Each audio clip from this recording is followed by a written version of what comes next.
Well, you look at this Giants linebacking core and secondary, they've been decimated with injuries throughout the course of the season. Jermichael Finley has been having a very solid year, another great year for that tight end. I would have to imagine the Packers go a little bit more to the tight end this week, looking at the linebackers they're facing.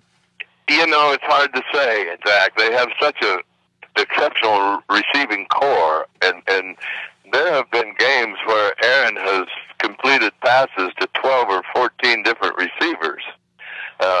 It's not uncommon to have 8 or 9, but 12 or 14 is, where are these guys coming from? Is that one of the ushers out there that's catching the ball? They don't have that many receivers.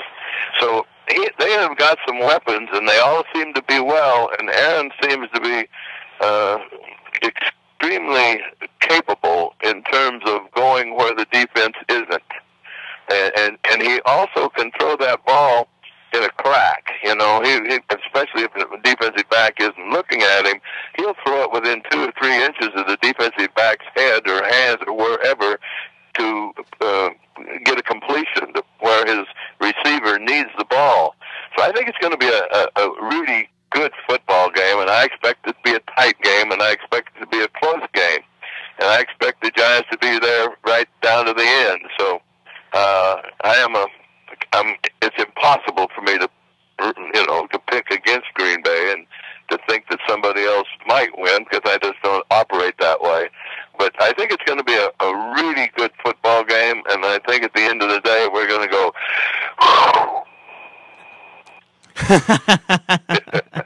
no doubt about it. But when you're looking at this Green Bay Packers team, like you mentioned, Aaron Rodgers has been hitting everyone on the field this year, and that's why a big reason why I think the Packers have an advantage this week, because I don't think the Giants have enough cornerbacks to cover Jordy Nelson, Donald Driver, Jermichael Finley, and Greg Jennings. But you look at what Aaron Rodgers have done this year. You've been over the course of the game for many years. You've seen great quarterbacks play. Rank Aaron Rodgers' regular season for me. How great of a season do you think he's having? You know, he reminds me a lot of Bart Starr, Zach. I thought Bart was the greatest quarterback I've ever seen.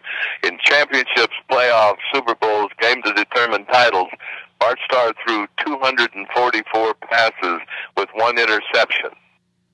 Aaron Rodgers is the same kind of quarterback. He is bright. He has got great moral fiber, moral structure, principles. He really, really works hard at the game, and he is pinpoint precise. I think Bart was awfully precise to 25, 35 yards.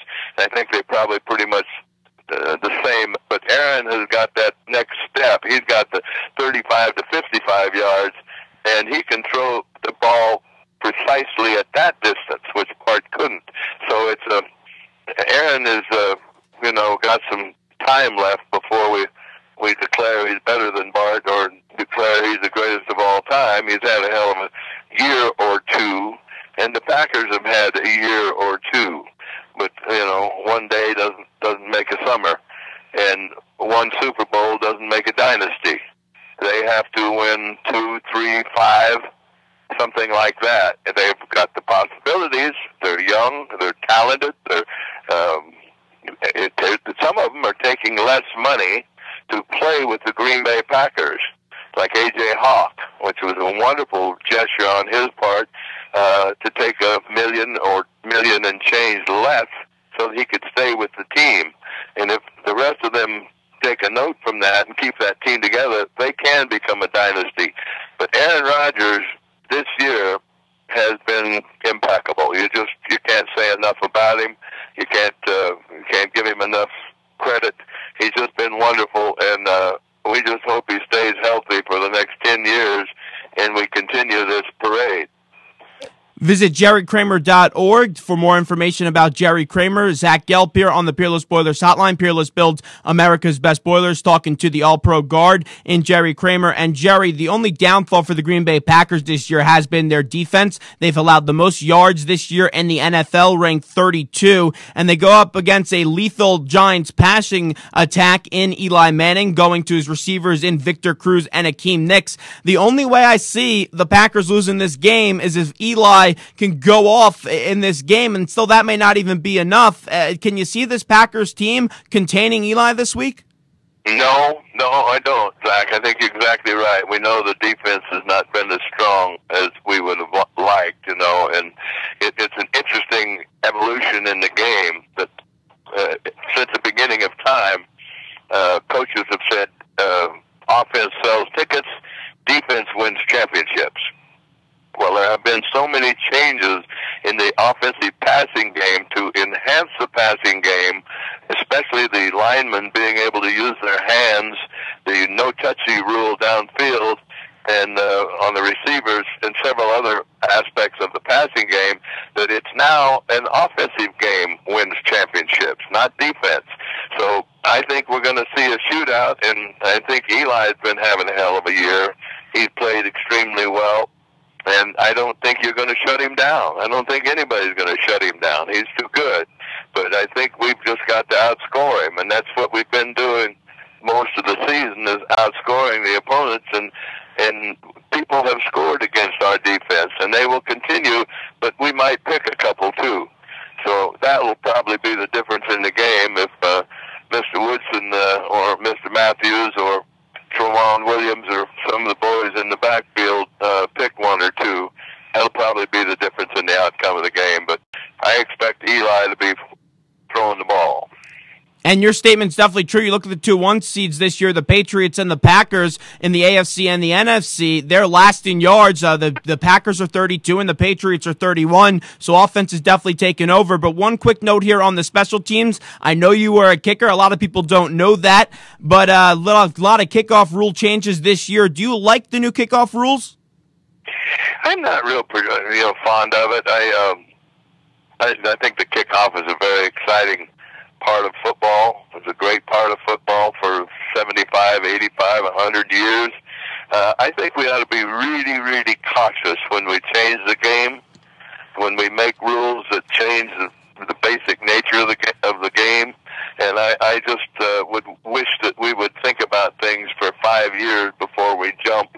And obviously, that's not much fun. To watch a kicker kick the ball out of the end zone or deep in the end zone and run down the field is not one of my highlights. So I'm not a big fan of kicking the. If you got to move him back to the 10-yard line, move him back. Wherever we know, they're kicking the ball so far now and throwing the ball, and it's a different game. But it's still a wonderful part of the game, and I love the kickoff, and I love the 100-yard kickoff return and the gyrations the running backs go through to avoid tackles. And it's a test of courage too. The kids coming down on the kickoff, you've got to face up to some big guy in the wedge and take him on and whale him pretty good and go get the ball carrier and make the tackle. So it was always Coach Lombardi called it football's greatest test of courage.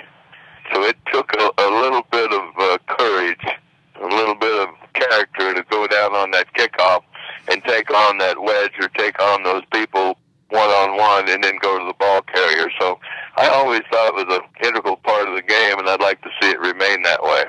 Jerry, thank you so much for joining us. And let's just say if the Packers do get back to the Super Bowl for the second straight year in a row, I will be at Radio Row. So I hope you could join us if the Packers are in the Super Bowl. Thanks so much, Jerry, for joining us this evening, for your time. And best of luck this week at the game as the Packers play the New York Football Giants Sunday at 4:30.